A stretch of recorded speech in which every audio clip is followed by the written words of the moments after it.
Now, how did you come up with this mindset that health is more important than money, which is why trainers should be getting paid substantially? Yeah, so, okay, it's a journey to get to that point. So there's a scripture that actually talks about the body being, a healthy body being more important than gold and any precious stone.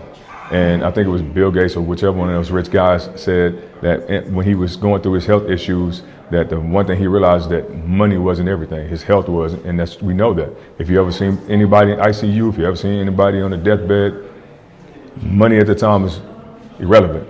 Health is very important. And so for me, it's watching athletes go through certain struggles when it comes to health as far as injury, and then having an identity tied to the sport versus just them mentally healthy, period. So you have athletes who, and I've spoken on this before, and it's called beyond rehab.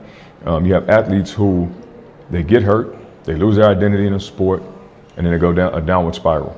Or athlete gets cut from a team, downward spiral, right? And so like all those things are tied into like temporary gain, temporary success, but we talk about long-term health. If I can walk away from a game, okay, I might have hurt my leg, but I'm healthy, my children get to see me, I get to wake up in the morning, experience life in a different way, and I understand that that's important. Then the money, yes, money is, don't get me wrong, money is important. The scriptures say money answereth all things.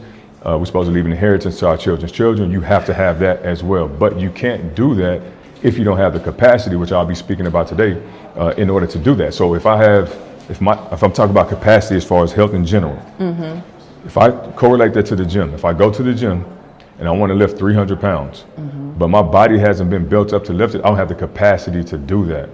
So if I want to live a long life, healthy and so forth, but I'm eating, bad every night and drinking soda, high fructose corn syrup and all these other things, when it comes time to live long, which would be my 300-pound lift, I don't have the capacity to do it.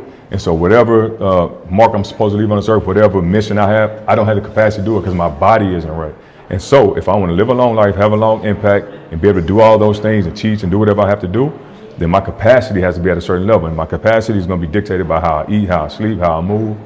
That's why it's important, because if I want to carry out whatever mission it is, I have to be here to do it. I have to be healthy enough to do that. And so to me, that's why it's important. Is it also, as you stated, that athletes get hurt, and then, but the thing is that when they get hurt, they have to come to a person like you, and so they also have to be willing to pay for your services, to get better, so they can stay in the game. So is that also where that mindset comes from? Yeah. So the payment part of it, because we all chose whatever we want to do for a living, right? And so I feel like when it comes to athlete, not just athlete. Yes, athlete knows he has to go get rehab, he has to get his body built up, or he's just not going to play the sport.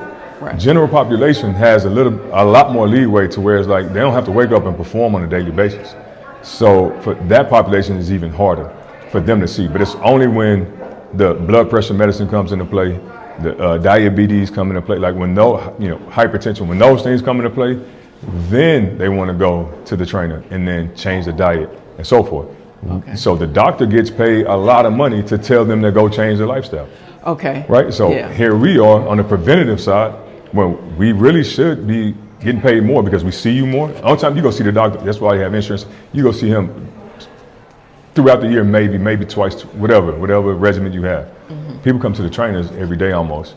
That's right? True. And so we have a bigger responsibility. And if we have a bigger responsibility and we are trying to teach you how to live your life so that you can have a healthy life, so that you don't have to go to the doctor, why shouldn't we be compensated for it? Now I guess the world puts certain tags on us. And so they have a tag of doctor, which I'm pursuing mine too. So they have a tag of a doctor, so it allows them to be in a certain bracket. Well, as trainers, we should look at that and say, okay, well, let us get to the highest level that we can get to, educate ourselves, let us become a doctor of psychology, doctor of kinesiology, whatever it is you want to choose, and then you can demand that price, especially if you are diligent at what you do and you actually change people's lives. You deserve that.